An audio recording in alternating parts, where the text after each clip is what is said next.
Think about the last time you walked into a store you have been going to your entire life. Not a boutique, not some trendy pop-up, a real store. One with a parking lot you know by heart, a layout you could navigate blind, a brand you never once questioned would be there next year. Now imagine it is gone, not because of Amazon, not because of the economy, not because people stopped spending money, because they did not. Something else is happening inside American retail right now. Something quieter, more structural, and frankly more alarming than anything a headline has captured. Over 1,000 retail locations are confirmed to close across the United States in 2026 alone. And the 10 chains we are breaking down today are not struggling stores. Several of them were considered untouchable 18 months ago. This breakdown will show you exactly why, and why it is not finished yet. Start with the one that should not be failing. Family Dollar, a chain designed from its foundation to serve the customer with the least financial flexibility. No loyalty points needed, no membership required, just low prices on everyday necessities. By every logical measure, an economic downturn should make Family Dollar stronger. When money gets tight, discount stores win. That is the established rule of retail gravity. Except Family Dollar is closing hundreds of locations in 2026. So what is actually happening? The answer is not the customers abandoning the brand. Foot traffic in discount retail has not collapsed. What has collapsed is the margin behind every single transaction. Rent has not gone down in those low-income zip codes. Theft and shrinkage are at historic highs. Supply chain costs that spiked during the pandemic never fully normalized. And the price points that define a dollar store, the fundamental promise of the brand, cannot be raised without destroying the entire value proposition. The math is impossible. Keep prices low, lose money on every store. Raise prices, lose the customer entirely. Here is the structural trap most people miss.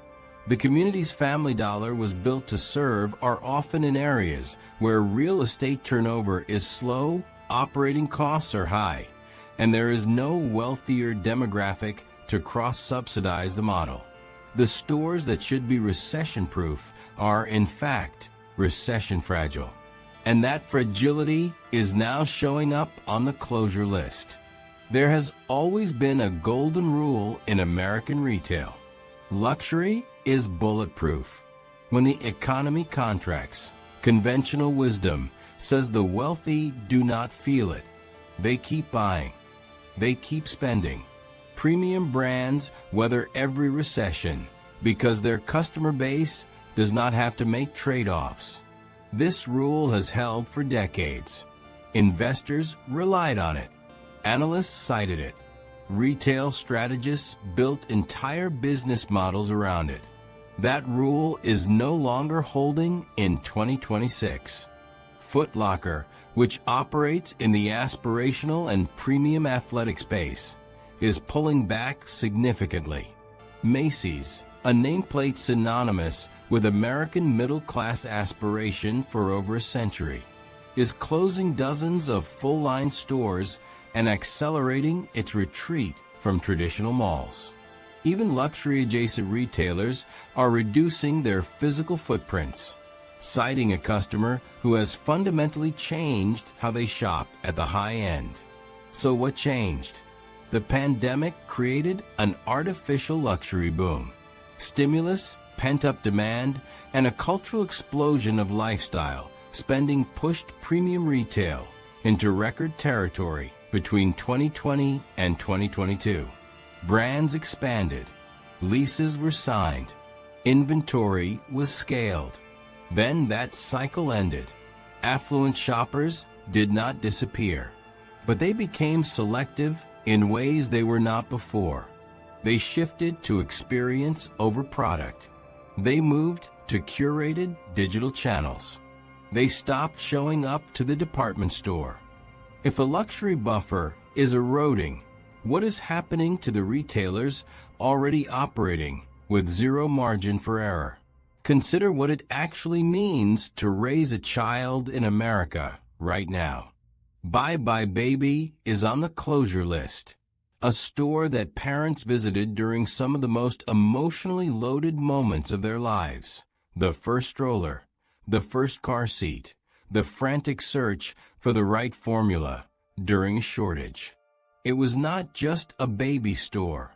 It was a landmark in the geography of early parenthood. The closures here are not abstract. They map directly onto a generation of parents already stretched beyond their limits.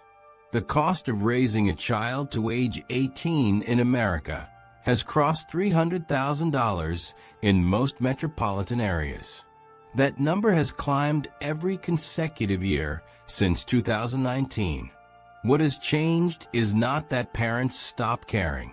What has changed is what a single trip to a baby retailer now costs against a household budget that has not kept pace with inflation in childcare, housing, or food.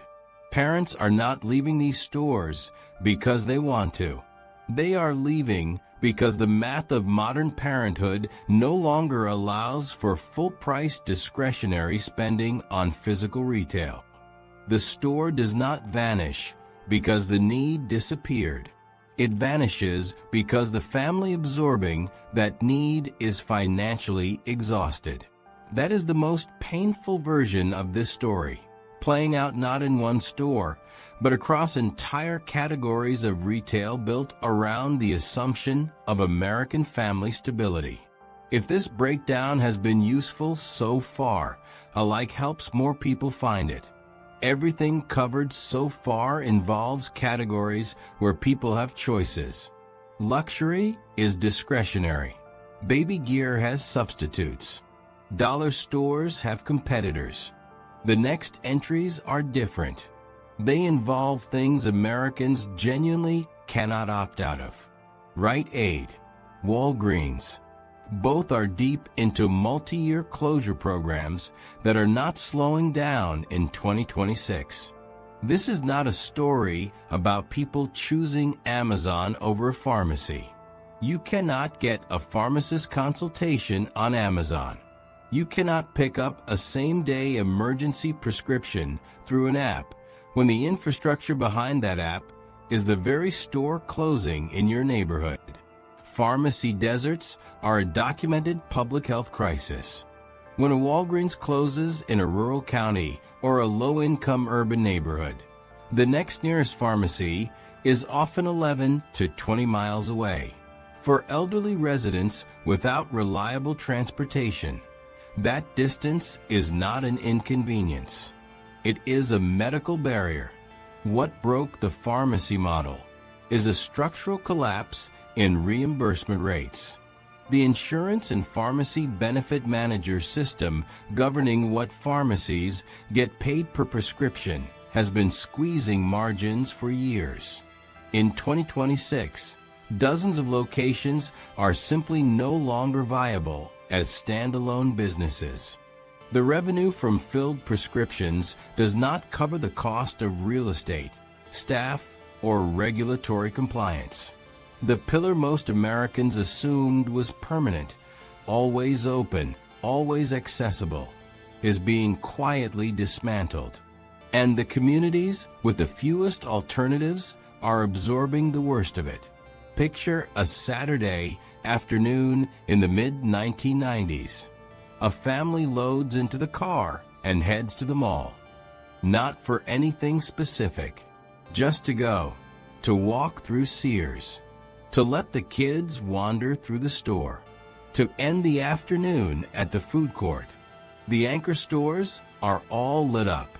The parking lot is full. There is no plan because the plan is simply being there. That experience did not die because people stopped wanting it. It died because the economics behind every single element of it collapsed simultaneously. Sears is already gone. Kmart now operates so few locations it barely registers as a chain. But the current version of that erosion is JCPenney, Express, and the continued retreat of mall anchor retail that was once considered unshakable. Here is what actually happened to the mall. The department store model was built on the assumption that physical proximity was leverage. If your store anchored a mall, you captured the customer before anyone else could. That leverage evaporated the moment a consumer could open a phone and comparison shop in real time from the parking lot.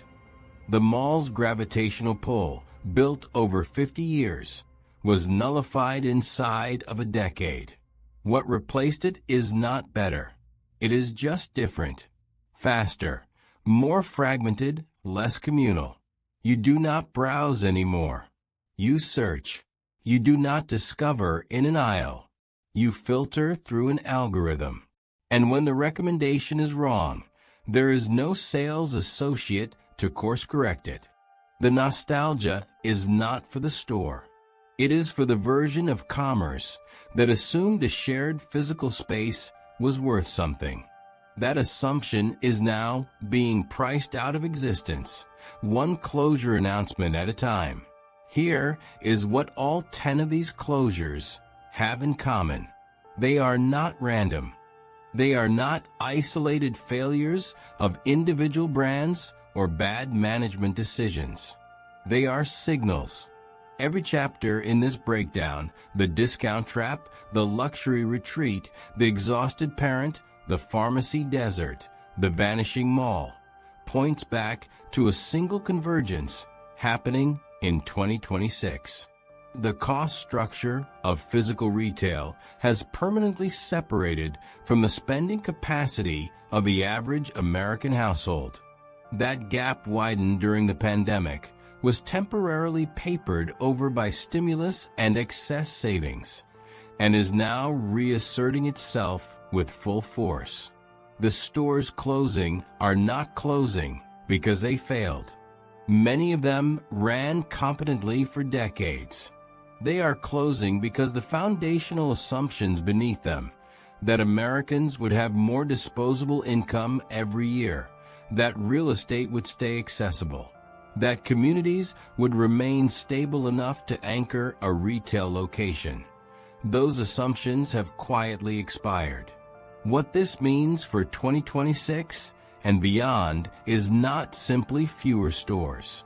It means fewer community anchors, fewer places where shopping is also the experience of existing in a shared public space, fewer certainties about what will be open and accessible the next time you actually need it. That final certainty, the one that says the store will simply be there, is the one being retired in slow motion across America right now.